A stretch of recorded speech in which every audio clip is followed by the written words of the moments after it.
Hey, welcome to Called Her Daddy, a podcast about magic, sex, astrology, and anything else that comes to Meredith or my mind to discuss. I'm Sarai Johnson, a somatic sexologist and a witch. And I'm Meredith Holley, an astrologer, human design reader, and a witch. Yay. Today, we're going to talk, this is an ethical shit talk overlap episode because we might make this a series. Maybe we're going to talk about monogamy games. Monogamy games. It's a fierce, specifically American, but overlaps to other, I'm going to say white countries. I feel like it's a very white, monogamy games are a very white person thing, kind of. For sure. We're talking reality television-based monogamy games. So, we've got Love Island UK, for sure. Epic, iconic one that's been going for quite some time.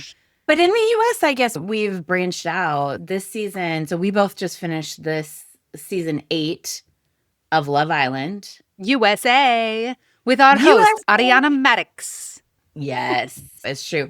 And I do feel like in the US, it's not specifically a white person thing, so I take it back. So we have many cultures involved in monogamy games, many ethnic backgrounds, many skin colors, many genders, not many genders, 2 genders. We have 2 genders involved in monogamy games. 2 genders only, and only one can be chosen. If you like 2 birds, you got to put one of them back, to quote Sincere. You got 2 Love beautiful Island. fishes. Yes, that's right. 2 fish. You love the fish, but you can't have them all. Yeah. Okay, we should backtrack. We should do a little overview of what Love Island is. So the core monogamy games, you've got your Love Island. That is core, solid monogamy games. Ultimatum, which I'm also watching right now, and I am outraged constantly. So yes. Ultimatum I have a harder time with because it's so overtly monogamy games that sometimes it just... I will say, I get really mad about this. I'm a monogamous person as my orientation. I just can listen to one person at a time. So it's not really my place to get as mad as I get about this, but I do find it really irritating how ferocious. Yes, right. And how well enforced it is by other people participating in the monogamy games. It's like so intense. It is. I think Ultimatum is weird because when you're like the queer love, Ultimatum was amazing and I did love it. Yeah. But with Ultimatum, where there's 2 genders, man and woman, literally like it's also misogyny games, like the Ultimatum in particular, because you're looking at a relationship dynamic that is coercive from jump, because the ultimatum is a coercion. So, of course it's going to be like that, which makes for great TV. And also it does make me furious. Love is Blind in a related realm, of course. Let's just go through the Nick and not Jessica. Wow, that was weird. Nick and sorry, Vanessa, girl, like who is really our icon. I'll edit that out. Don't worry. Yeah, thank you. We love Vanessa Lachey. We love her. We love her. We love Vanessa Lachey. She loves to torture people, and we love to watch her torture people. She does, and I like it when she gets confrontational, especially. That's my favorite. I can't wait for the reunion of whatever is happening next because she's hilarious on a reunion. She's sometimes. So great. So then we've got Perfect Match. Woo, Love is Blind, Perfect Match. I haven't watched Perfect Match. And then there's like the All-Stars game. They bring in the players from other versions. And so you're like, oh, there's my favorite weirdo from whatever. Or, oh, man, I hated that villain and they're back. Yay. Yeah. Married at First Sight. Oh, yeah. High quality monogamy games. But you know what we didn't mention? Bachelor, Bachelorette. Oh, OG monogamy games where you are forced against your will into a polyamorous situation that you never wanted. And then you can prove your loyalty to monogamy. Wow. Intense. Just one torturous date at a time. Yeah. Yeah. That's right. Yeah, that's right. I've literally watched only 1 season of The Bachelor. And I've watched it was seasons. Yeah. The Bachelor in Paradise, I think, is like the original Love Island. Yeah, I watched Bachelor in Paradise too, a little more than The Bachelor because it's more fun to me. The Bachelor really grated on me. It was annoying to me to watch. Really I just couldn't get into it. And also I watched the Nick Viall season and I just Oh, really don't no. like him. Oh, he's so terrible. Oh my God, that guy. I can't even believe they let him do a season. He's so infuriating to watch, and the words that come out of his mouth make you keel Yes. over onto the floor. He's Yes, so but terrible. speaking of Nick Viall, he and his extremely young wife did make Age of Attraction, and it was hilarious. But it is about age gaps, and so outrageous and Yeah, super funny and wonderful as well. yeah. Yeah. So there's a variety of monogamy games. Take your pick, really. Or do you want Christian monogamy games like Married at First Sight? Do you want Vegas monogamy games like Love Island? What do you want? There's a spectrum, Yeah. not like gender on these shows, but Correct. Yeah. Or relationship type, which is one thing. One man, one one. woman under There's God. You've got those two beautiful fishes. You gotta throw one back sincere. Okay, so let's talk about, for those who have not watched season 8 of Love Island, there are going to be spoilers in what we're about to describe. So you're in for a treat, whether you get the spoiler version here or whether you decide to watch yourself. But we can talk about the framework of Love Island in general, and then this season Perfect. has its own unique. Yeah. So, Love Island, a bunch of hot, gorgeous young singles go to a villa in Fiji and they meet each other and they mingle and they participate in challenges that are basically make out with this random person that you've never met before and just do it for TV, like really hard. And so, this season is so funny. Like the first But minutes. first, Yeah. but the important part first, you do a lip sync. And during I the lip can't believe I sync, forgot to. That I is know. okay. Please tell us about that because it's probably the funniest thing that I've ever seen on TV. It's amazing. So the first season I ever watched of Love Island was season 7 of the USA version, and I'm pretty loyal to season 7 because they question the paradigm of the monogamy games, which you do not see in other seasons that I've watched so far. But season 7 was a special group. But what happens is they come on and they dance and they lip sync to something amazing, and there's flashing lights, and you're like, what the fuck is this?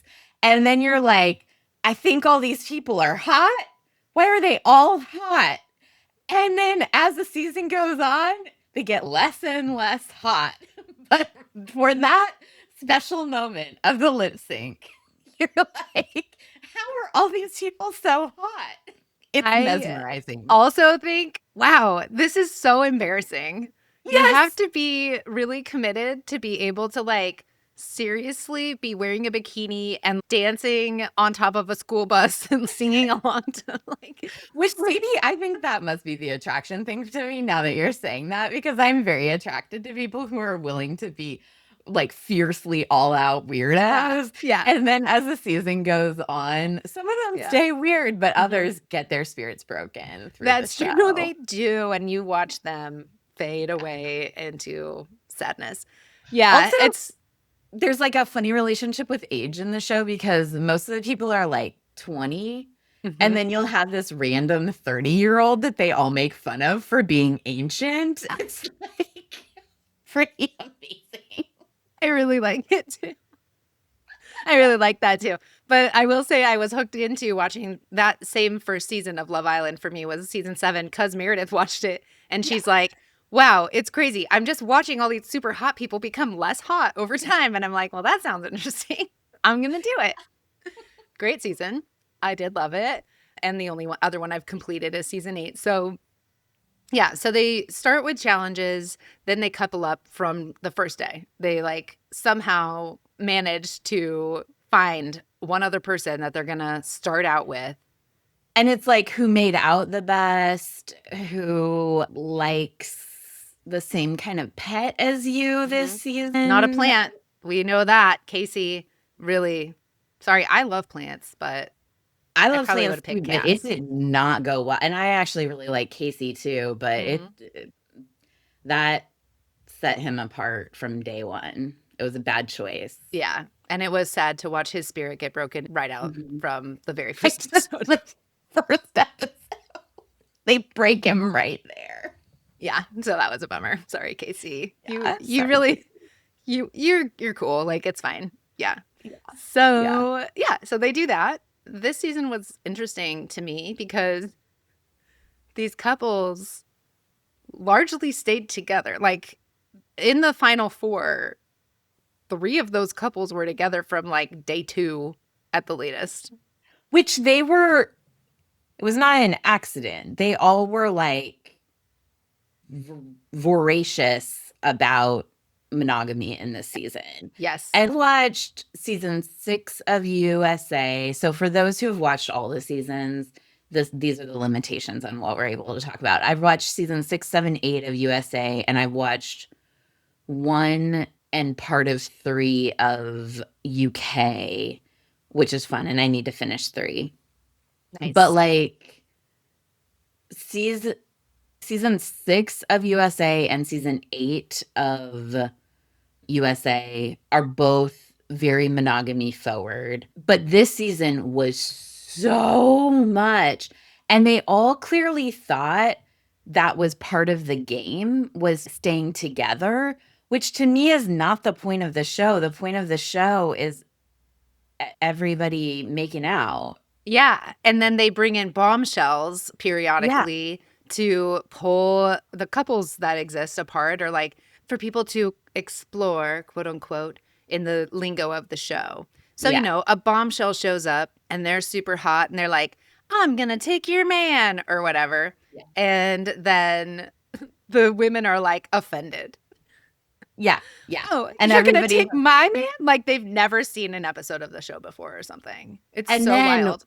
When you least expect it, when everything is stable, you go to Casa Amor. So one of the genders goes to this other villa that's maybe right next to this place because they can yell fuck you at each other, which they do a lot. Like all the girls or all the boys yell fuck you at each other. And I'm going to refer to these people as girls and boys because it's a little tough to call, by the end of the show, to call them men and women. I think that's fair. I think it's fair. I think they would probably prefer it that way too. Yeah, I think so. I don't mean it as disrespect. I just mean to honor the innocence that exists in these little hearts. It's so perfect. It's a wonderful thing. Right. And America gets to vote every once in a while also about recoupling, and then people get dumped from the island over time, and then you see them on After Sun, and I did not watch that in season 7, but this season I did, and I think that I'm obsessed with Teffy, who was one of the hosts of it, and I think I love her. I think I might be in love with Teffy. Teffy, I know you're too young for me, but you're amazing and beautiful, and I love everything you ever say. I believe you. I do not watch the After Suns. I find that part incredibly boring. And to me, I stopped watching Bachelor, Bachelorette because when it started, I actually hung on for a while, but they started being like, preview, you're about to see this. Then you watch it, and then they're like, third version of the thing you just saw. I literally just saw it. Yeah. You don't have to. I know we're drunk when we're watching these shows, but I stopped drinking in 2023, and even when I was drinking and watching it, I did not need the third. That's funny. This is not a monogamy game, but it might as well be. My sister and I watch Welcome to Plathville, and it's very similar. It's like, this is going to happen, and then this happens, and then that happened. But I'm like, we've spent multiple episodes with the same weird thing that we literally just have gone over 50 times. And so your episode doesn't have to be 2 hours long. You can make it a half an hour. It's okay. Good point. Anyway, it's okay to be a half an hour. Anyway. Hopefully, R.I.P. Welcome to Plathville, but that's aside the point. That I'll bring that out with Plathology when I record that with my sister. Yeah. So then the other thing that happens within it is sometimes they force the participants to vote against each other. That is one of my favorite parts. I do enjoy their deliberations. And they all cry, and then they all question each other's votes and hate each other for a minute, but then 20 minutes later, they're like, whatever, I don't care. Yeah. I just want to make out, which I also appreciate. I do too. Yeah. Because I'm like, same. And that. then usually it's the most dramatic person who created the most chaos who wins. Ooh.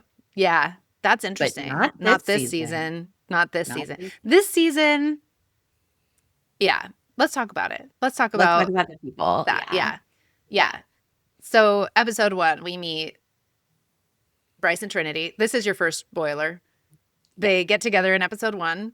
I see Bryce. I'm like, wow, he seems really boring. And he's also the old guy, quote unquote, because he's like 29. Yeah. I'm like, this guy's going to be such a dud. Boring. To be fair, they were the most boring couple for 15 episodes, 18 episodes, maybe. There was a point, it was only a couple episodes in, but Bryce had on some sunglasses, some specific funny sunglasses that I really liked. And he just started saying hilarious and weirdly insightful stuff all the time. And I was like, I think I love Bryce. And I do. I love Bryce. Like, also, his grandmother is an expander for me. She's like a spiritual, inspirational person to me because she says shit like somebody always gets underserved in a threesome. And I just think good for her. And she called out Kenzie for saying that Bryce had turtle tongue when he kissed. She just yells over like, turtle tongue. And Kenzie's like, Okay, so this brings up one of the most important parts of this season, how horrifically people made out. I heard on a podcast that somebody was like, well, all these kids were in high school during COVID. And so they didn't get out and like do stuff with other kids, and they are weird about it because it's like they were probably just watching monogamy games on TV and didn't know how to be. But they also, the way they kiss is astounding and weird. And it's, please tell me about it. Please help me describe this disgusting, horrifying experience of watching these people make out. They approach each other. And they approach each other tongue first, but some of them approach each other tongue first with the tongue inside of the teeth, so that the tongue is springboarded out of the mouth so that they can touch tongues with the tongue still inside of the mouth, teeth first. I can't not imagine that being fun. Option 2, tongue first outside of the mouth, just licking somebody's face. And you think I'm exaggerating. No. But I am not exaggerating. Tongue literally first outside of the mouth, licking the whole mouth nose area. It's wild. Like Gabe in particular. I don't know how they do it in Brazil, but Gabe, a Brazilian who once had sex with a 52-year-old woman, we now know. Good for them. Good for them. And the question was, can 52-year-olds still have sex? I'm surprised she was able to. That was literally things people were saying. These 20-year-olds. They're like, these ancient. Being 29 is ancient to a 22-year-old. Like, being 52, you're basically in the crypt. You know what I mean? That's how they were talking about it. But as it's going on. Not good candidates for age of attraction, by the way. So just don't go on that show, guys. Okay, go on. Okay. First of all, Gabe, buddy, we love you. Yeah. We love you. You're so precious. Yeah. You're so wonderful. And we love you. You got to start tongue inside the mouth. His tongue was laying out fully flat like a dog. Yes. Outside of the mouth. Like, how do you get it out that far and then lick someone's face and lips and nose, and everyone's like, he's such a good kisser? I don't understand.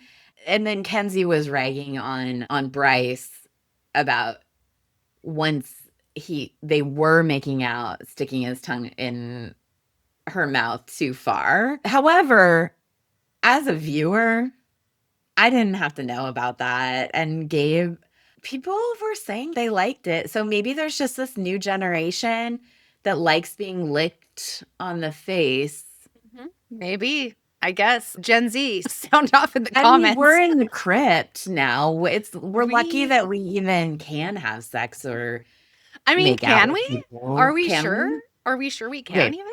Yeah. that's my second thing. Okay, so there are these two contestants, Anaya and Trinity, Mm-hmm. and they're lovely people. Mm-hmm. They have the worst takes possible, Oh, yeah. but the 52-year-old can't have sex comes from them. And I also feel like they a little bit were pumping Gabe up, although they didn't make out with him. Mhm. So I feel like some of the rhetoric that got promoted in the show Yeah. came from Anaya and Trinity, who Trinity Legendarily bad friendship advice. They so much so that Yeah. at one point Anaya's mom called her out on what terrible friend advice she was giving, and she actually apologized about it because she also agreed. So we're not stepping out of line. Oh, Yeah. the plumber. Oh, Him yeah. only. Yeah. So when Naya gets called out by her mom and has to be like, Melanie, maybe I haven't been giving you very good feedback or advice. And Melanie's like, what? Oh my God. Oh my God. Okay. So the one person that I'm going to totally shit talk and I'm going to try to do it ethically, but I don't even know if I can, is Melanie. I'm just going to be Melanie, really honest and say I'm not going to try to be ethical because I just have such a viscerally strong feeling about Melanie in my guts. I so much do. So I am not going to be able to regulate this, but my God. Okay. Beatrice, A fucking goddess, a queen goddess, among women. Honestly, Bea, hello. Fuck yeah. I love her. amazing. She's person. so mature. She's so good at just talking about stuff and being like, hey, this was weird. And I'm like, wow, I wish I could be more like her. I would like her to be my friend. Yeah. There's a character in season 6 who was like that Cat. And Cat, like Bea, totally got tossed to the side because they were just being good friends, you know? Yeah. And it wasn't sexy enough. But there's one episode, one of the amazing things / outrageous things about this show is that it takes place over the course of 1 month. And there's one episode for every day of the show, which is just mind blowing. It's a huge commitment. So, you know, within the show that things are happening on the same day, right? So there's this one day where Bea sees Kenzie. Kenzie does something. I can't remember what it is, but Bea is basically, hey, I didn't like how this went down. That felt thoughtless to me. And Kenzie, lovely Kenzie, is like, oh, you're right. I didn't think about that. I've been so freaked out. I was thinking about myself and I should have been more thoughtful. And Bea's like, hey, I really respect that. She just took that feedback and was totally normal about it. And there's no drama and it's fine. Fast forward 5 minutes, Melanie, who is ravenously monogamous. Oh, yeah. And is like freaking out because her what do you call him? Partner?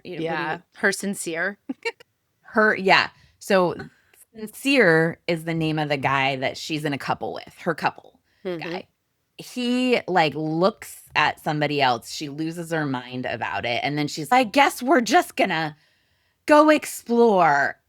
Mind you, we're like 5 days in, right? Like they just met each other. Yeah. And then Corbin GPT comes in to the villa as the first boy bombshell. Corbin. Yeah, it's Corbin. Who I love, but it's because his vibe reminds me of my 15-year-old child who is a Capricorn. And so I'm like, yeah, like this guy seems kind of cool in a cute Kalevi-esque way.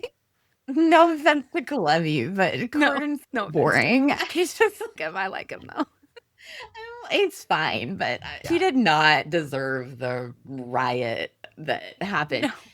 So Corbin is a bombshell, and he comes in, and Melanie and Kenzie go to talk to him. And Melanie basically elbows Kenzie out of the way so that she's face palms her like out of the shoves her. I'm making that up. It's more dramatic than it really was, but it's not that far off. But she like sits in a way so that he can't see Kenzie, and she's completely in his face, kind of. And then, but Melanie is in a couple. Kenzie's not in a couple. And Bea, who is in a couple, goes to Melanie and is like, hey, I felt like this didn't go well because Kenzie's not in a couple. She's our friend. We want to give her a chance to be in a couple. You are in a couple. And you face palmed her, elbowed her out of the way so that you could be in Corbin's face. And Melanie loses her ever loving mind. She's screaming. First, she's like, no, I didn't. Then she's like, that's just how I am. Then she's like, everything's fine. Everything's fine. It's fine. It's fine. Don't worry. Everything's fine. And then she's like, gets up and starts screaming, walking around the villa. And I was, yeah, it's amazing. It's very upsetting or something. That was a long time. But she was saying like, I need time.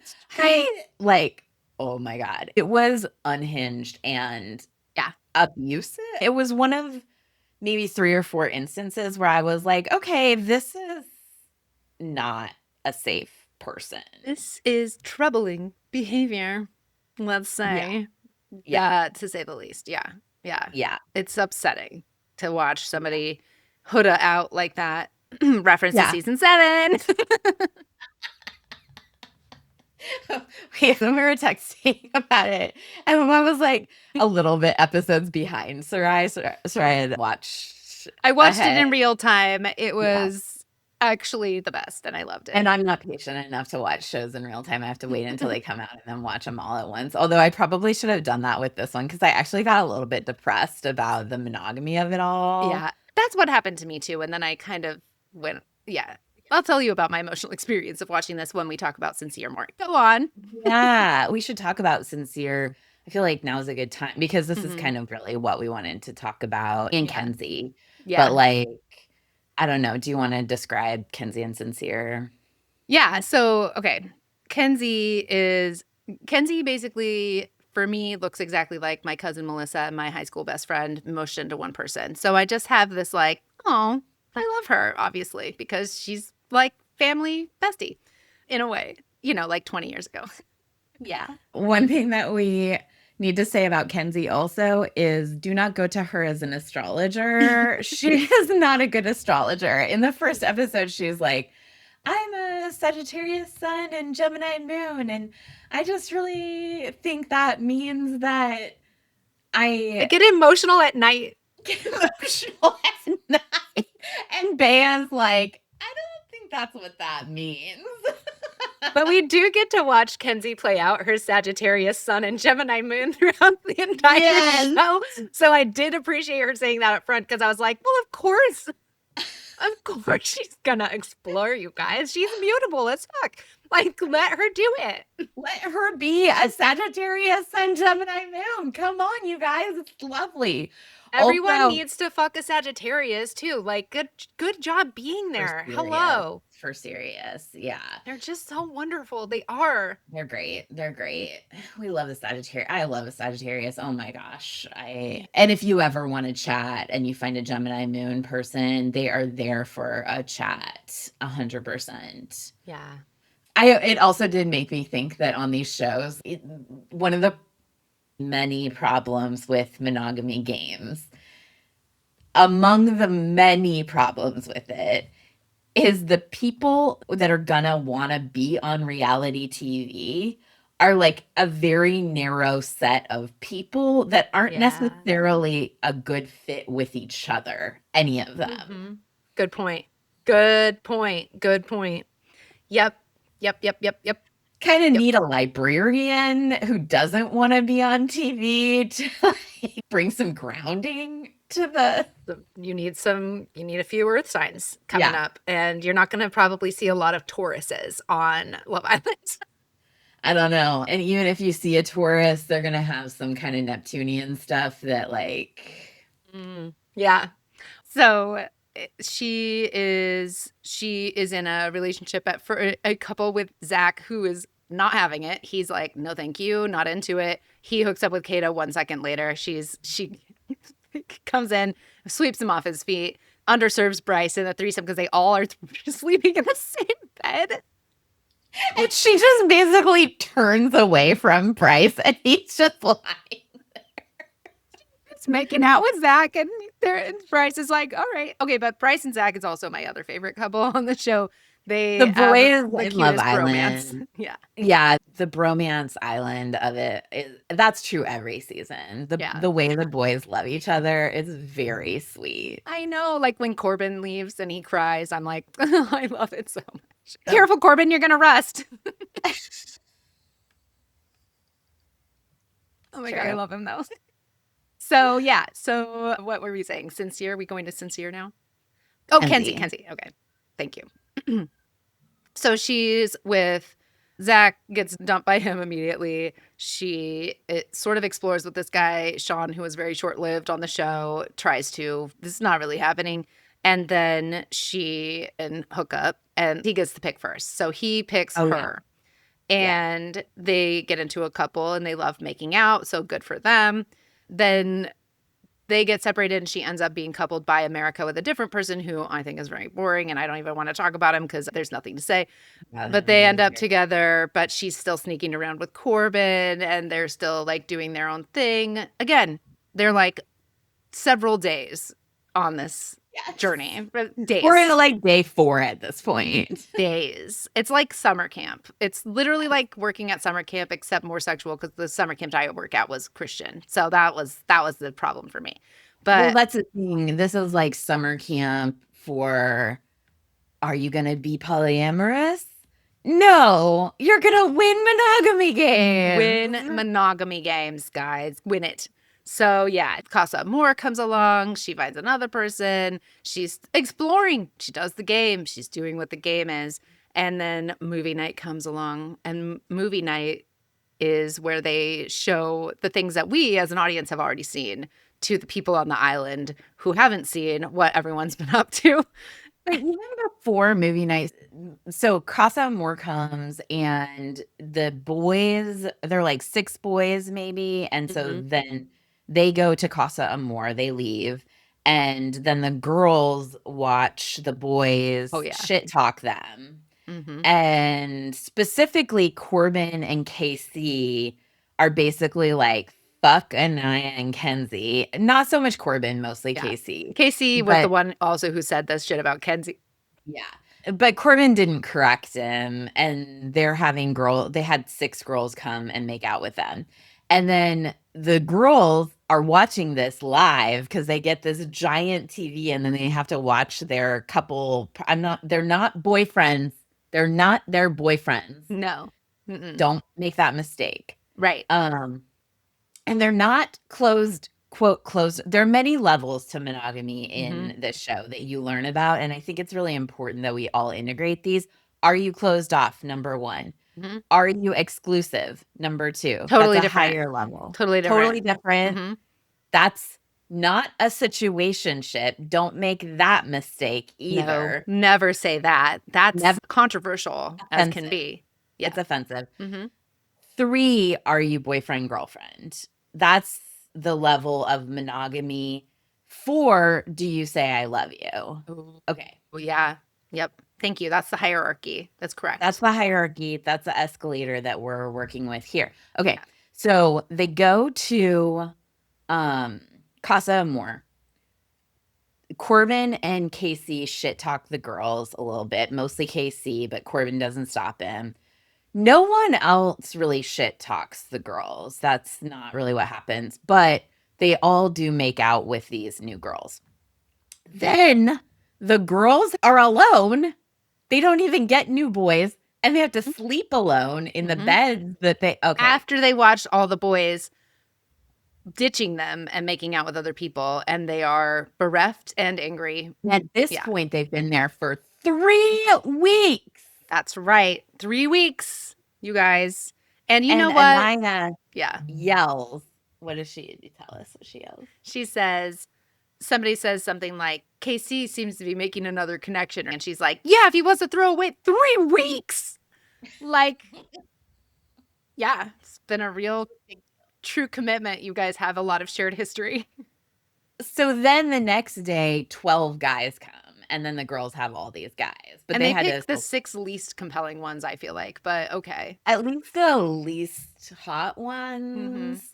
Yeah, that's where it is. I mean, I guess I didn't meet them, so whatever. But yeah, I kind of felt like... I question the judgment that was happening on this, so I feel comfortable saying that they made poor choices. I agree. However, there's this one guy whose name is Gall. Mm-hmm. Gall.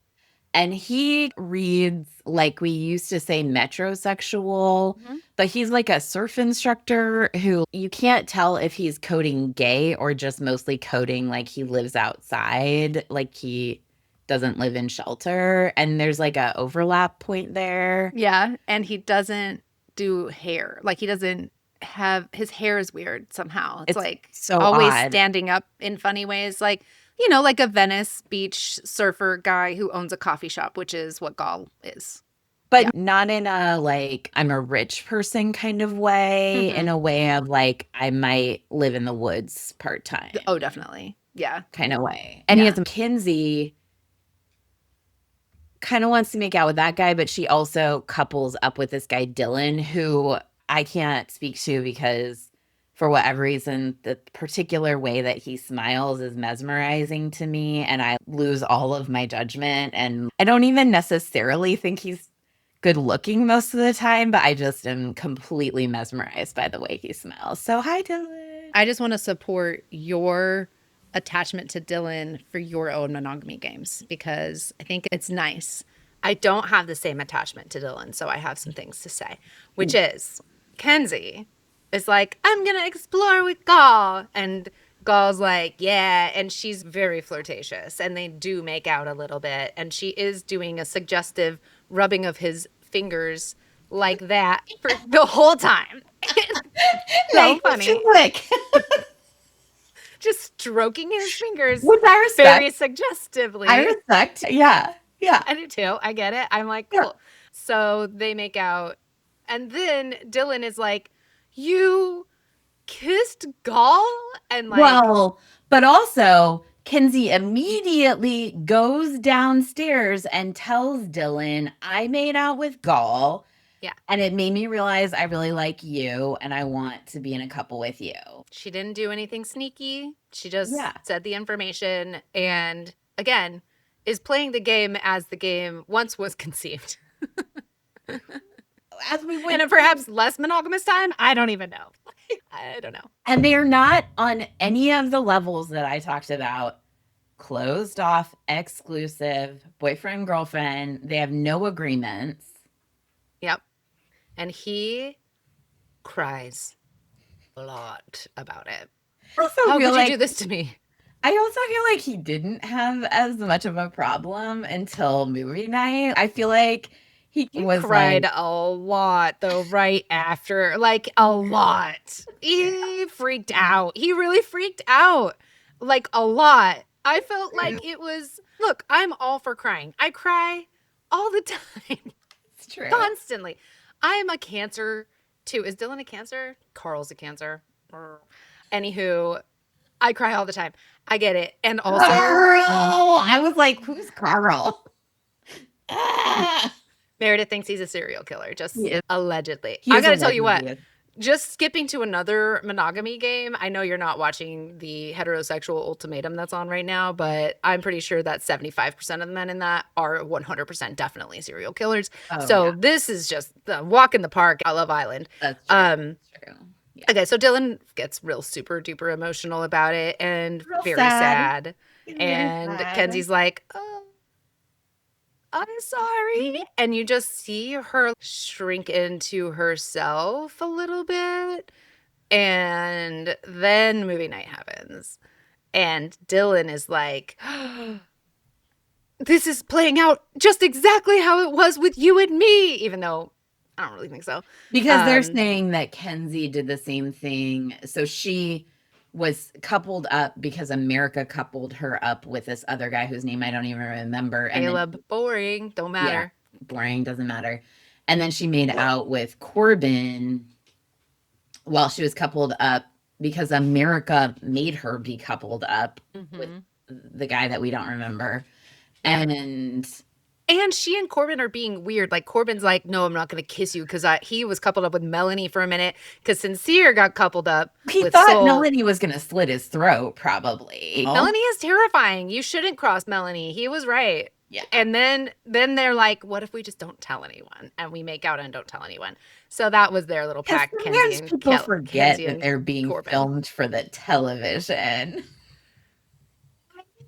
It's so weird. Yeah.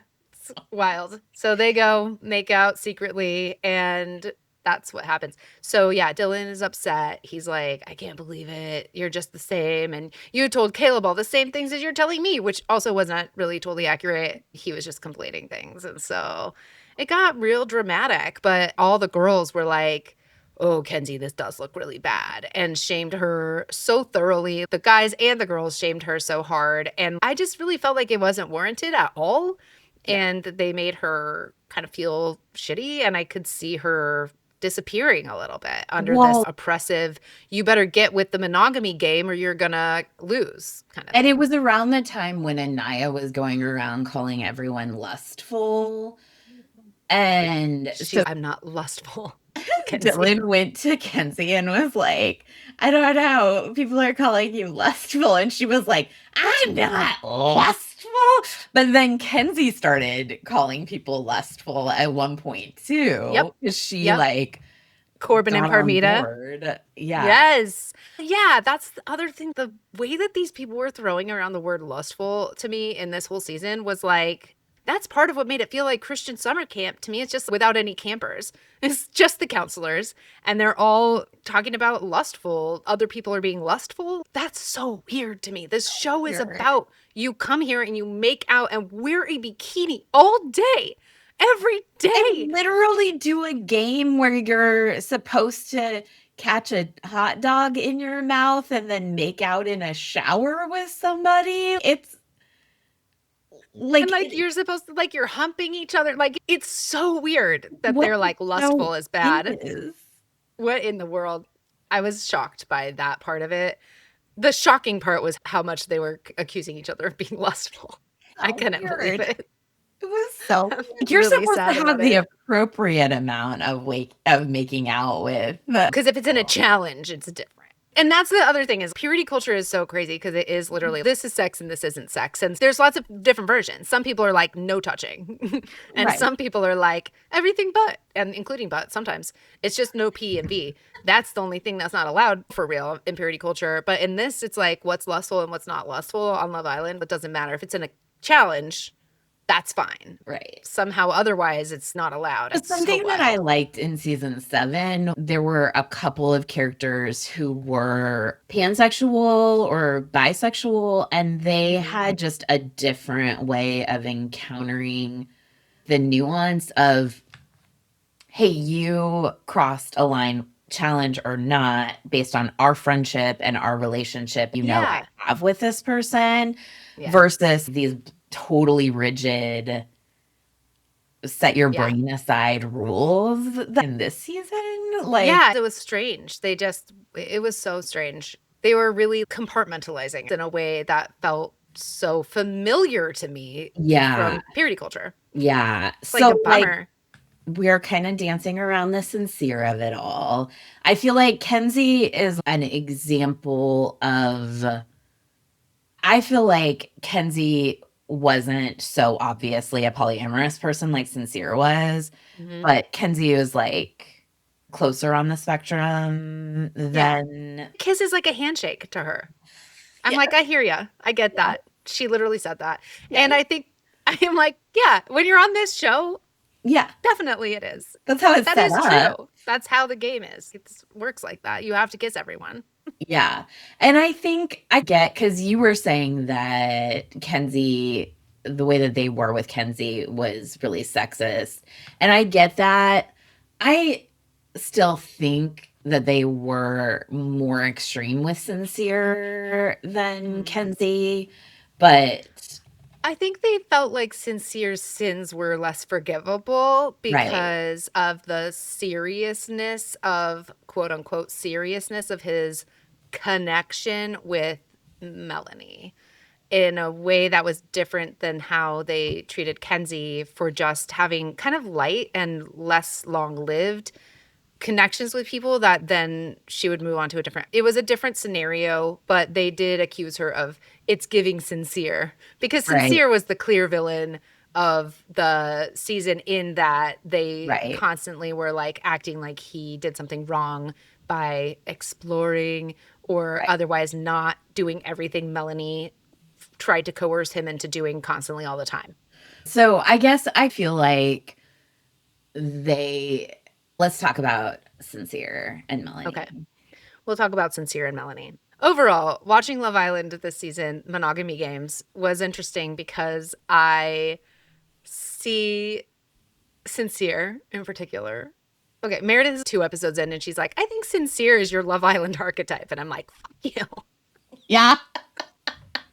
I know. And I was like, oh my. I was watching the show and increasingly feeling bad about myself as being a person who is polyamorous because I started taking on these judgments of how people were moving in the villa. And I realized how much blowback Sincere was getting for telling people different things in different scenarios where I'm watching it and I'm like, no, I think he is being sincere, not just himself, but in the meaning of the word, Yeah. in all of these different interactions, but for different reasons. And I having the visceral reaction I had to Melanie is partly because she reminds me of some of the people that I have also dated. Yeah. And Sincere, I look at it, I'm like, oh God, get out of there. You don't need to do this.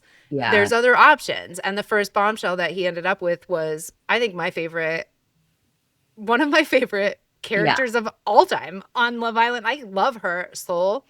Other Um, than Bea, she was I like love Bea too. really Yeah. cool. Soul was Yeah. great. And Yeah. I felt like the connection that she and Sincere had was promising and Yeah. interesting. And I guess I just felt really disappointed when he ended up going back with Melanie, Yeah. partly because you could tell that he was more relaxed and felt, I think, safer with Soul. And they did have a genuine thing going. That was cool. It was sweet. And Yeah. then, but Melanie, being the extreme maniac that she is, was Yeah. constantly freaking out and trying to go interrupt them when they were talking and And asking him, how many times did you kiss? And oh my God. Oh my and God. trying to Sorry. It's get just so triggering. It's him. literally my Yeah. experience as a person. It's Yeah. happening. It's happening again. I mean, Okay. so the situation was Melanie and Sincere hooked up as first day Yeah. one. And you're great. They're both cute. And then Soul comes as a bombshell. And Sincere says this thing that made me be, and this is day three or day two, it's right away. And he said this thing that made me be like, oh, he's your Love Island archetype, like Kat's my Island archetype from season 6.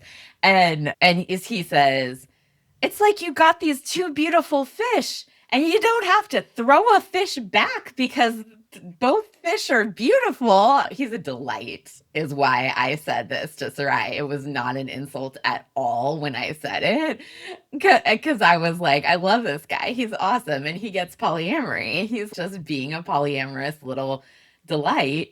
Later is like, if you want ice cream, you don't have to always get the same kind of ice cream. It's just like loves everybody, and he's just a little beautiful poet. And Yeah. then Melanie is not okay with him also talking to Soul, the new bombshell that came in. So she freaks out, and this is the part where Bea corrects her and she loses her mind, and Mhm. like all this stuff goes down.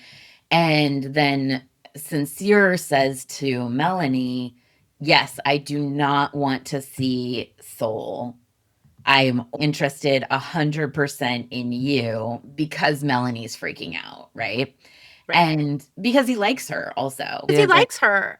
It's because he likes her, and because there is something like, there's almost like a shape of a relationship that happens with someone like Sincere and someone like Melanie. And I Yeah. can say, as someone like Sincere, I've been with a lot of people like Melanie, where Mhm. it's like, I am in it 100%, but I also, the way that I experience relationships is that each of my relationships is its own Yeah. universe. I don't compare them to each other because I don't experience them as like hierarchical or ranked really Right. a lot of the time. And that's part of what makes people feel confused, because if they don't experience relationships like that, where I'm like, I am 100% into you, I am 100% into a person, and I'm also 100% into another person. Right. Because it's not Because pie. 100% isn't a real thing when you're talking Yeah. about a person. Yeah. It's not pie. Yeah. But what Melanie meant was, are you obsessed with me and only me to the exclusion of all other people? And what Sincere meant was, I 100% love who you are, including your totally unhinged screaming parts. Um, Yeah. and that's very sweet of him, and it does not go great for them. Because she takes it as she would, which is, okay, great. Then I'm gonna be still hyper vigilant about everything you do and say, and constantly harangue you about it. And also, I'm gonna still be confident in the fact that our connection is stronger than your connection with Soul, which again, maybe it is, maybe it's not. It might not even be, it's definitely not the same connection, Right. because Soul is a different person. And so when you are polyamorous and your experience with people is that, like, when you're with someone, you're with them and Right. it feels good to be, and they like it and you like it and everything's cool. It's hard because monogamy feels to people, I think, like Melanie in particular, perhaps, or people along those lines, like it's an ownership claim on someone else. And it, Yeah, I don't think like, it they owe feels you for something. that person like an ownership claim. I Sorry, it think feels like that to me. yeah. I think for Yeah. because I am more like Melanie, although I think Melanie is extremely controlling and abusive, and I do not think I've ever been like that with people because I have a strong need for freedom also and really respect other people's freedom.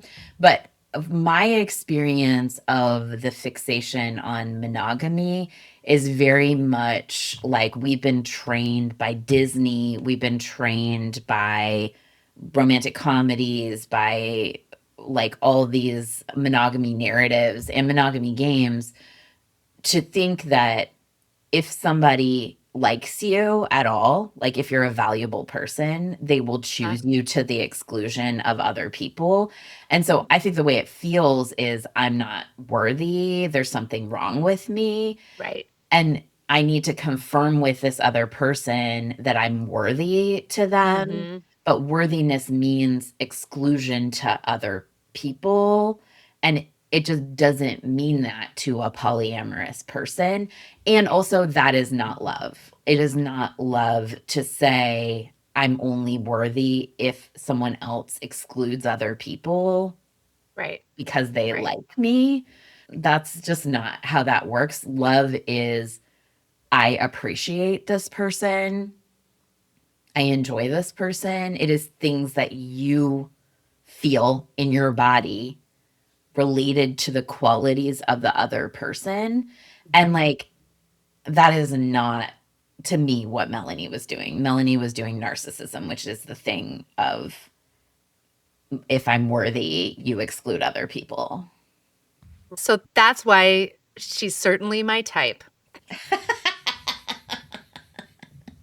And why I despise her so much in the show. Watching Sincere, back to Sincere, the whole time I was like, I bet he has a Venus Neptune opposition, just like I do.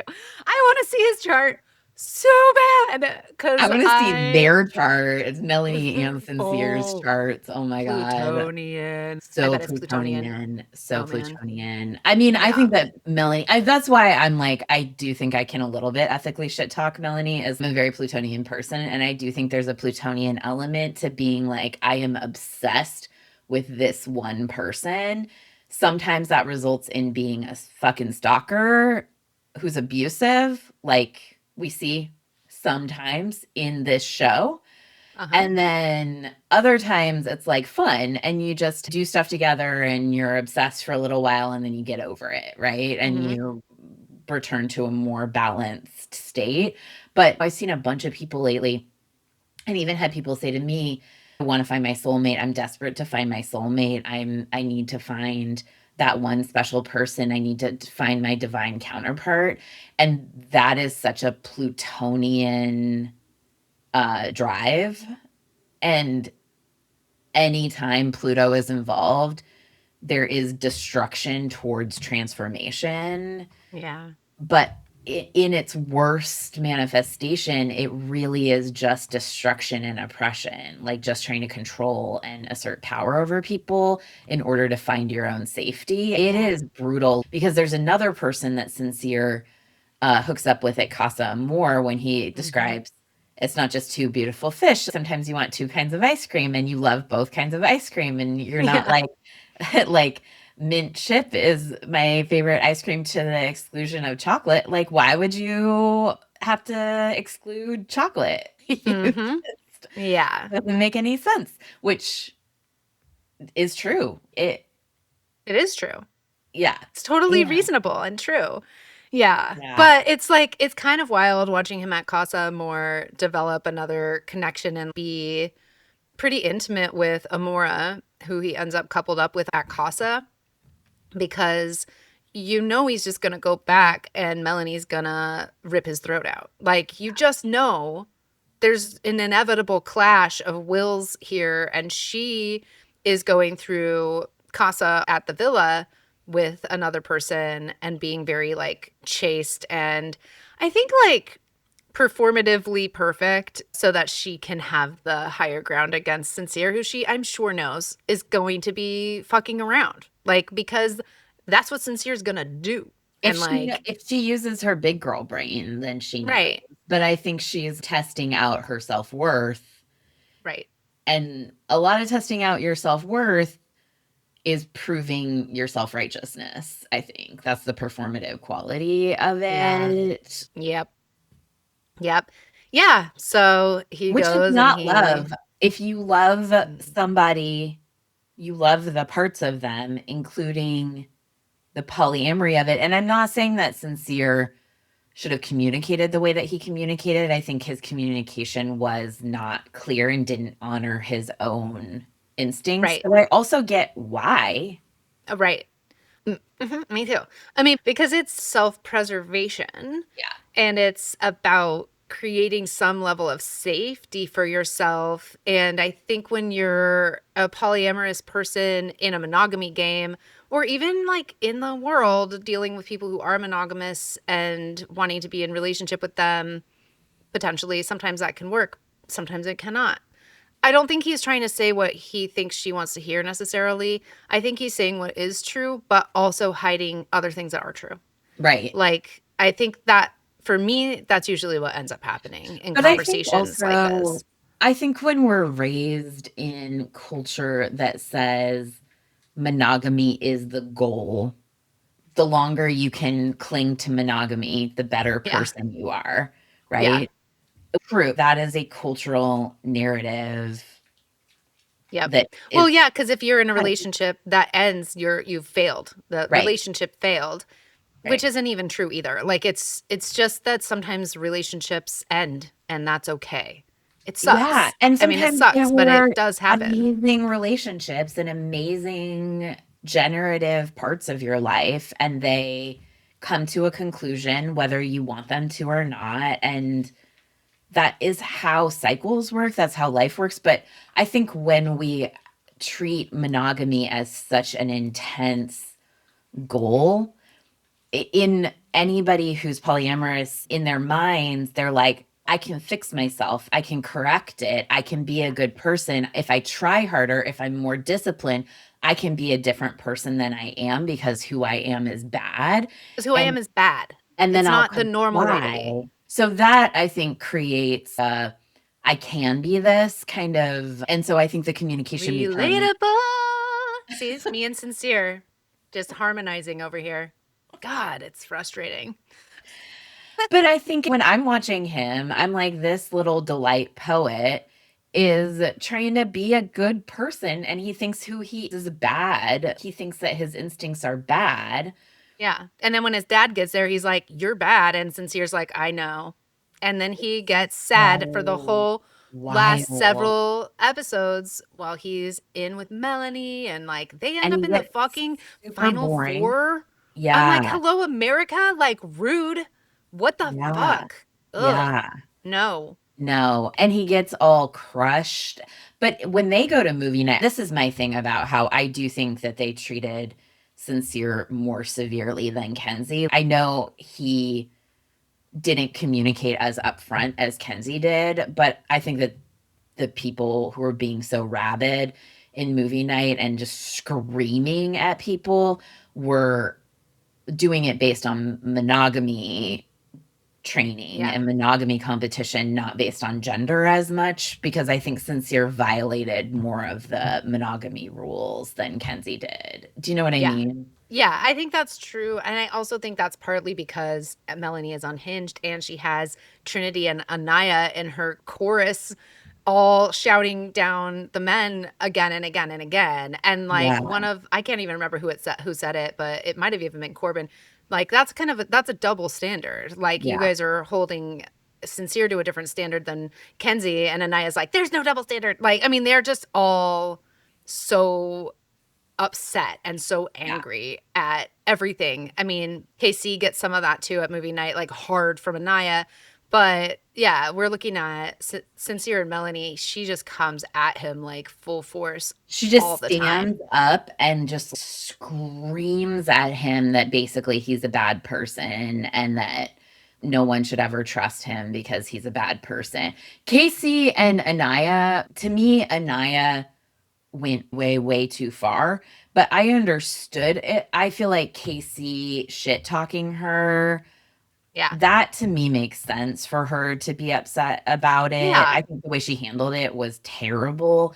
And also, she apologized for it later. I think Hmm. she got that she stepped out of line, but she got in his face and was just like Oh, yeah. screaming at him.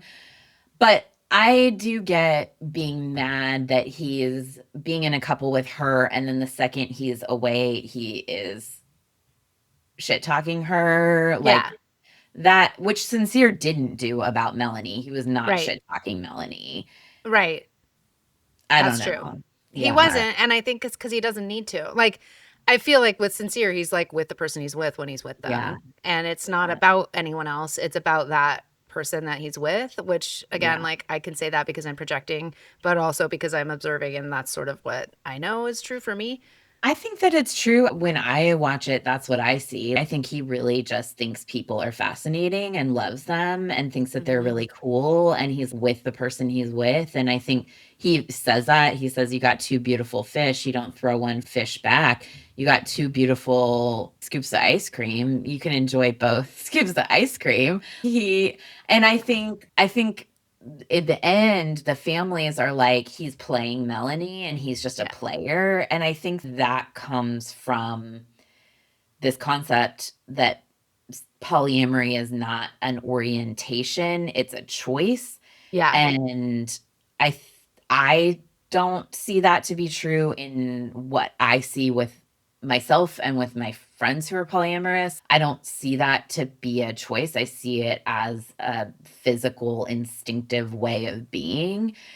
I do think also it's hard for somebody with that way of being to be honest about it because it gets so much vitriol when you Yeah. do say, I am gonna be together with multiple people. That's how my orientation works. People don't believe it, people hate it, they say it's a lie. They don't They're want like, to. you're just avoidant, so you don't want to commit, and you just want a bunch of not deep relationships with people, so you don't have to work very hard or whatever. Like it's not work to maintain multiple relationships. Right. And also with where the maybe we're, I don't think that this is real with parenting either, but like where they were 100% focused on us and we were the center of attention with Yeah. that. And that to me is not a parent there shouldn't be crossover between I parenting. fully agree. Fully agree. I mean, like when I got divorced, one of the moments that I was like, yeah, I'm 100% done with this was when I was like, I don't want a parent. I want a partner. Like, I don't need you to be my dad. I already have a dad. And we were in therapy, and my ex husband was like, I think there's parenting in all romantic relationships. And I was like, no, there's not. I don't accept that. Like, I don't need to be parented. I'm an adult. And you shouldn't need to be parented by me because you're also an adult. But I do think that this is a root chakra wound that comes up because looking at somebody else as your source of safety and value and worthiness as a person, like you have the right to be here on the planet if you were born here. But we think we have to earn it. We think we have to be like seen by somebody else and accepted by somebody else or like celebrated by somebody else to feel good enough to be here. And it never works because it can't. Because if you can't meet those needs and heal those wounds, like those are wounds from when you were an infant. Like that's the stuff that I'm personally dealing with right now a lot is like, what are my survival wounds and how am I outsourcing still to try to feel safe on the planet when really like the source of this does have to come from me because I'm a grown up now. Like I don't have the ability to receive it from a parent anymore because I'm past that developmental stage. And when we're past it, like we do accumulate these wounds and have to learn how to heal them. And they may be there forever, but we cannot rely on someone else to fix it for us. We can't rely on, for me, I can't rely on trying to fix everything for everyone else so that they will keep me from being exiled. That's what I want to do because that's how I learn to respond to that fear, that survival level. Oh, I'm going to be banished Right. feeling. Like that's how I deal with it. So then that's how we end up with a sincere slash Melanie situation. So often it's like a narcissist and a narcissist by proxy, which is what I'm calling myself now because I'm not like, I don't have like narcissistic clinical NPD level narcissism, but I do meet that need for self worth and seeing myself as valuable enough to stay alive on the planet as serving someone else. And so it works really well when I hook up with a narcissist because I'm trying to fill their black hole of need and they're trying to fill my black hole of needing to be needed. And then we end up in their upside down feeding the demogorgon of our each of our souls. So like that's not the way I want my relationships to feel, but that's largely because I've not healed that root wound. And I'm Yeah. looking for the healing salve in someone else who can never give it to me. And they're looking for it from me, and I can never give it to them.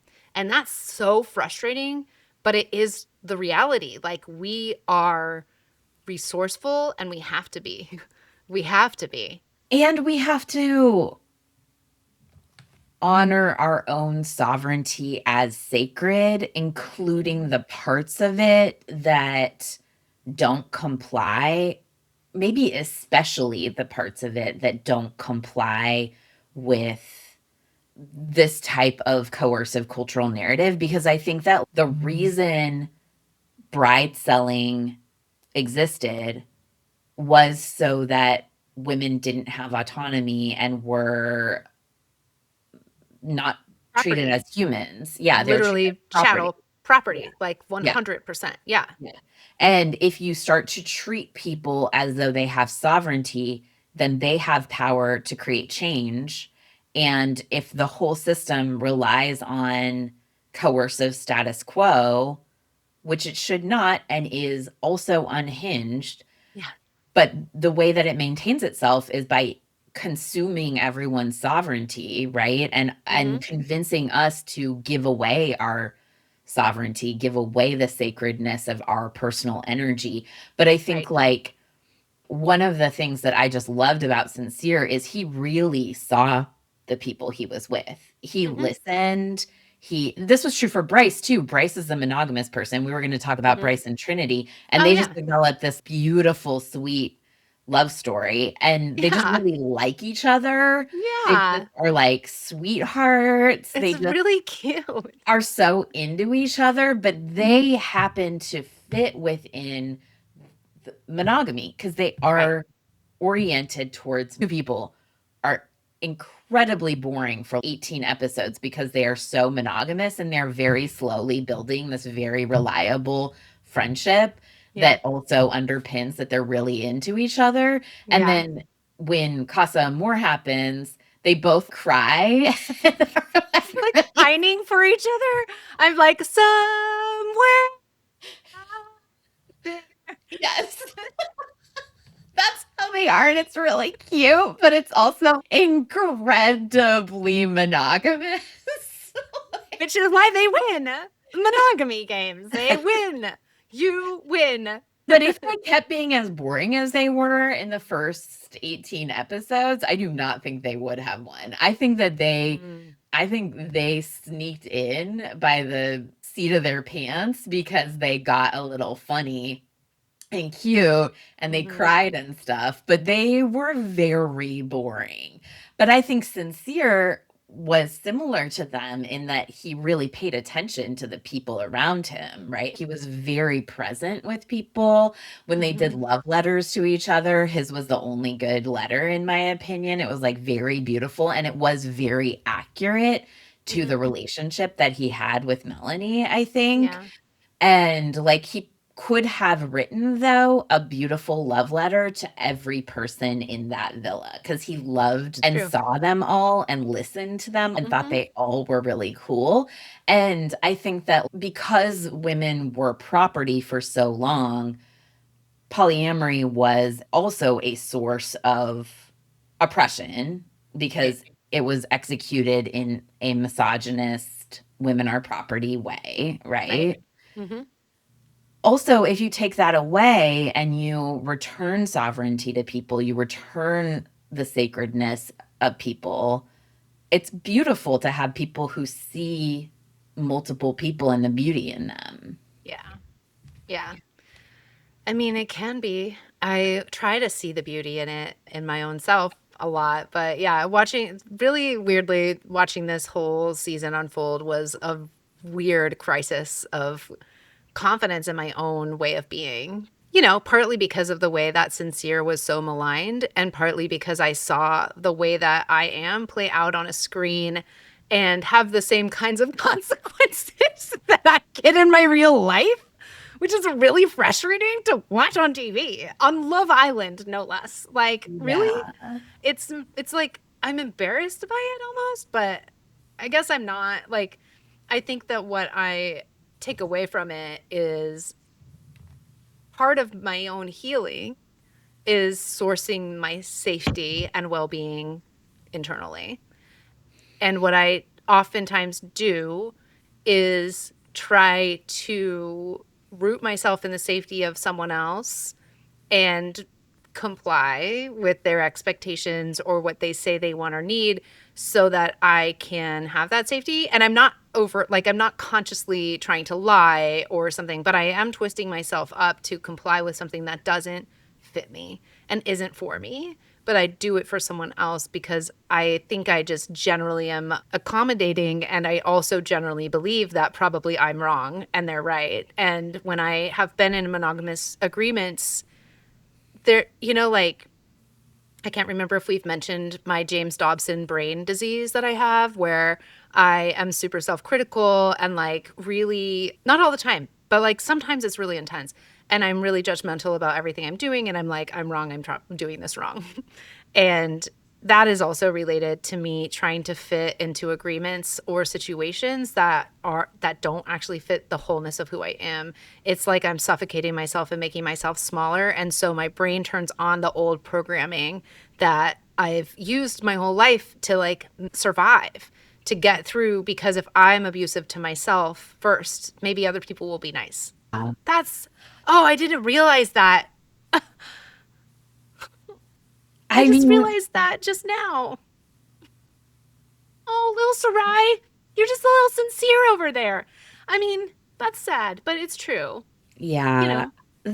The only thing that I would say about that is just the way I've seen you process it. Like the way that you just talked about it was you have this mechanism in your brain, you have this disease in your brain I think it's important to separate out what is you versus what is the way you've been conditioned, is like the entity, the egregore that's not you, is something that you allow to take over. I just don't think you, Sarai, the way that I know you, the way that I see you, you are not James Dobson. There's no part of you that is similar to James Dobson. And I think that when things have been put onto us like that, they seem like us, but they're not us. Yeah. And it's hard to see the difference. It's almost like what you've talked about the astigmatism, and how you can have the two parts. And as you start to change, you're like, oh, that is not me. That's an invasive entity. I feel like partly I agree there's a virus, but the virus is not you. The bacteria is not you. The infection's not you. And like separating that out and seeing it as other is really crucial. And in part because I think when we have those infections, we do spread them unconsciously to other people. The more that we think that they're us, which then you become Melanie. Right. Not good. Don't do that. Don't become Melanie. Yeah. And that's a really good point. And I think I mean, I do experience it more like that, because it's something that it's almost like being possessed. Yeah. It just goes in, and then it's like an operating system that I'm like, oh, this isn't the same operating system I've been using. So I'm back to something else that is old.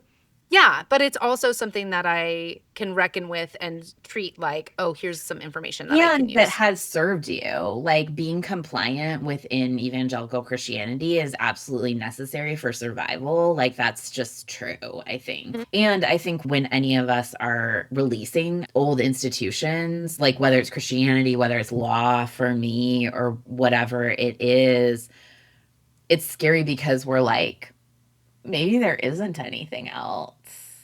Yeah. Right? And what if I'm just on my own? Like, as it is written in the book of Taylor Swift, you're on your own, kid. You always have been. Yeah.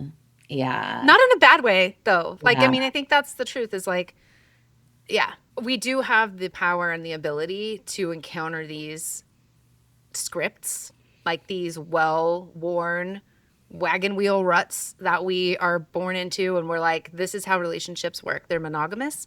There's a relationship escalator. As things progress, you move from this level to that, just like in Love Island. We just don't call them all the same names. Yeah. But you go pull someone for a chat, and eventually you're going to couple up, and eventually maybe you'll get exclusive, and then eventually you'll maybe get to be, oh, sorry, I missed the first, closed off, then exclusive, then boyfriend and girlfriend. Yeah. So, and of course, again, heteronormative only, and one person only. So those are the things that we are kind of equipped with culturally, that we then take on as like, this is the right way to do things and the right way to be, when really that's not true. It's just the scripts. And so getting out of those ruts is hard. But once more and more people start to get out of those ruts, the ruts become less and less powerful. But it's just like, part of it is just like us taking our own inventory and realizing like, oh, this trail I'm on in these ruts is like heading a direction that I don't really think is right for me. So it's again, it's just that like little shift out that helps you move in another direction. But those ruts are really strong, so sometimes you get right back into them, and it's about moving out, moving on. And when you find yourself back there, like, okay, I can forgive myself for this.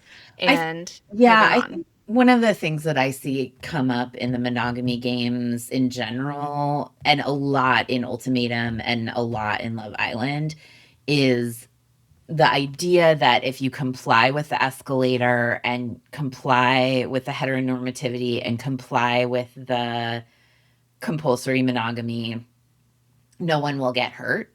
And the point is for nobody to get hurt, because if you comply, no one will be hurt, and then everyone will be safe. And the unfortunate or fortunate reality, maybe both, is that everybody gets hurt no matter whether you comply or not. There's no scenario where humans interact with each other and are not impacted by that interaction. And then emotionally, we all have our own thinking, our own trauma-based thinking, our own restrictive thinking, our own self-abusive thinking that gets triggered by those impacts that we have with each other. And then we experience hurt, right? Because we all have thoughts, we all have connection to the collective unconscious. So some thinking isn't even our thinking, we're just downloading it from the universe. But Yeah. we get hurt, and more compliance doesn't equal less hurt. Right. I think when we see couples like Trinity and Bryce, we're seeing this very innocent, very sweet example of two people caring for each other and their sexual orientations coinciding with each other, being very kind to each other, being very caring, being very monogamous. And that happens to work, except that it's in a closed environment. Yeah. And this couple is now going to go out in the real world as a white man and a black woman. And there is a 0% chance that they're not going to experience hurt. And they can be the most on each other's side as they want to be, but they're going to perpetrate some kind of unconscious impact to each other. Yeah. That is going to result in them having uncomfortable feelings. And it's sweet and idealistic to watch them have this open space to really care for each other. And I don't want to minimize that at all. I think it's great. Yeah. Also, the other reality still exists. And I think the point of life is to be more ourselves and to understand what that is, and not to run around trying to make sure nobody's impacted by it, but to try to be as intentional with the impact that we make as we can. Yeah. I think that makes a lot of sense. And I think you're right. I think life is for becoming you. I think in some of that is like letting people reject us. And I think that's part of the hard thing about it, like any kind of vulnerability in relationship, like monogamous or polyamorous. I think Melanie was having her like completely out of line reactions because she was not willing to be rejected, and she was worried about being rejected. So she went to control. Yeah. And I think Sincere was, as they say in the show, not being completely sincere with Melanie because he didn't want to be rejected for who he is. And he might not even have a real conscious idea that it's valid to be who he is. Oh, I would imagine he doesn't think it is, given the messaging that he received even from his own dad, and everyone else on the whole show like acted as if he was acting in bad faith the whole time, which I don't think he was. I think he just seemed like that to people who hear things through that filter. But, and again, we can see why in a lot of ways, but yeah. So I guess like the moral of the story is it is okay to be who you are, even though it sometimes feels like it's wreaking havoc on your life or your relationships. To be who you are, it's messy. And I think it should be. Actually. Yeah, I think it should be. I think like in terms of, to me, there's a lot of overlap between the characteristics that we've identified with ourselves that make us witches and the like forbidden relationship orientations. Like I think we stigmatize things that don't comply, and then we say that those things cause the harm because they cause change, and that's just not necessarily true. I think you're right. Yeah, it's interesting. I keep thinking about like the reinstallation of that virus, the Dobson virus, the egregore. A lot of it was me having a lot of thoughts around watching Love Island, like, why can't I just be happy? Why can't I just be normal? Why can't I just be with one person and be like totally happy with that and like whatever, because I sometimes it would be nice to just be regular, but you're just who you are. And like sometimes you're weird and it's okay. And I'm just weird that way. I think like I have not met a regular person. And no one really is, but if only I could just put the veil, like cosplay this and not crush my soul doing it. I could crush my soul like a lot of people do. Yeah. But unfortunately, I just seem to have this allergy to like fully repressing myself Which I entirely. Like I think just most can't do it. people do, and it's just whether we listen to the allergy or not. Yeah. Yeah. Yeah. No, I think, yeah, I think the message is be yourself, and also it's hard to be ourselves, and the structures that we live in are so symbolized by these TV shows that just reinforce. I think it's interesting the purity culture Christian narratives that come through in a show about making out. They Yep. just, to me, this is why I'm like, I was raised in a cult that was like basically an anti-women cult that was not a mainstream religion. Then we transferred to evangelical Christianity, and I was like, oh, the same messages are in this. It's just a little prettier. And then you leave Christianity, and then you just see those messages are everywhere. They're on reality Oh TV, yeah. they're in our institutions. These are the viruses that we live with, and Yeah. we should Yeah. get vaccinated. We should get vaccinated. I that's so true. I talk about purity culture all the time as something that didn't like stay within the walls of the church, but it is in society. It's in the fabric of our culture in America for sure. I've never been a citizen anywhere else, so I don't know what it's like everywhere else. But like for sure here, our puritanical roots, like the white supremacy, the Yeah, colonization, like all of that plays into the same exact it thing, which is is. purity culture. Purity culture represents all of that stuff, and it Human, also gets humans everywhere on are, everyone. and humans, like the underlying message is like humans are widgets, humans are products, humans are meant to be controlled, not to be celebrated. And I think, Hmm. yeah, I think you just see that so strong in these spaces. And I think, like, for me, if I say I love somebody, that is about my capacity to love, not what I think they think about me, Hmm. and not about their willingness to reject other people for me. It's about my loving them. And I think maybe for some people, they are not meant to love polyamorous people, but I think like that is about their limitation in their capacity to love, which is sad, Yeah. but also people get to decide, I guess. Yeah. I mean, if I'm going to respect my own autonomy, I also have to respect the autonomy of other people, you know? And if I can say this is who I am and you know, this is what I need. This is what I want, sacral. This is what my boundaries are, solar plexus. Then if somebody understands the shape of me and they can orient around the shape of me or not. And I can do the same with them. But if I'm not able to hold my own shape in a relationship because I'm constantly being pulled by what I think I can give them or, you know, appease them or do the survival game that I do with the judgments and the I'm doing this wrong and I have to fix it. I have to be better. I have to change how I am, like that doesn't work either. So it really is a matter of like, how do I stay from enmeshing? Well, I just have to understand like what the shape of myself is and stop bending to someone else's shape all the time. And that's hard, but that is the work for me. And it's the work, I think, whether you're monogamous, whether you're polyamorous, whatever your relationship orientation is. And I think what you said is so relatable that so many of us try to bend or abuse ourselves because we think that if we get there first, we'll fix ourselves so other people won't abuse us. But the reality is, if somebody's going to be abusive, like I think Melanie was, that's part of the shape of her. That's her willingness to act too. Right. And I mean, I'm not like a vibes attract vibes necessarily, like on that, you know, new agey thing.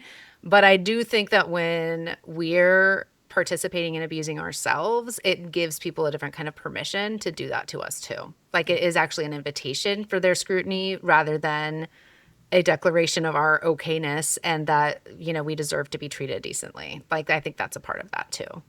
So, a lot of the work that you do is helping people discover that shape of themselves and encounter the shape of themselves differently and with acceptance. And if Hmm. somebody is kind of like, oh, I see some of this judgment in me, and I'm like a little bit even tenderly willing to look at the shape of myself, of my relationship structure, of my sexual orientation. I think that to me, the stigma around relationship structure is just really similar to the stigma around sexual orientation, Gender gender. identity. Yeah, Yeah, I think very it's much so. all those messages are really similar. How can they Mm-hmm. get in touch with you? Go to my website, saraijohnson.com, and book a discovery call with me, or sign up for my newsletter, or book a reading. We've got options. So yeah. And I think the other thing that's really true is like, I really feel like as a person, I'm a big sister. I was born a big sister, Yeah. and I like have gone through some things, a lot of different cycles of this, and learned a lot through it. And I feel like I'm still all the time learning. And so I'm not saying like, wow, I'm amazing at all relationships and whatever, but what I am amazing at is like for myself discovering who I am, and I can also help you do that with support and a guide and someone to help you co-regulate, because it is scary. It is scary, but it also opens you up to living your life. It's like exfoliating your pores so you can breathe and not be like suffocating under a bunch of expectations that aren't even from you or for you. They're just things that you've picked up as your little like stories about how you're supposed to be in the world, and we all try to comply in some ways to things that don't fit us. And so what does fit you? What is your shape? It's about understanding and locating your sovereignty, knowing yourself, trusting yourself, and having intimacy with yourself. And also in relationship, bringing that whole sovereign self into relationship and expecting other people to bring their sovereign self to the relationship too.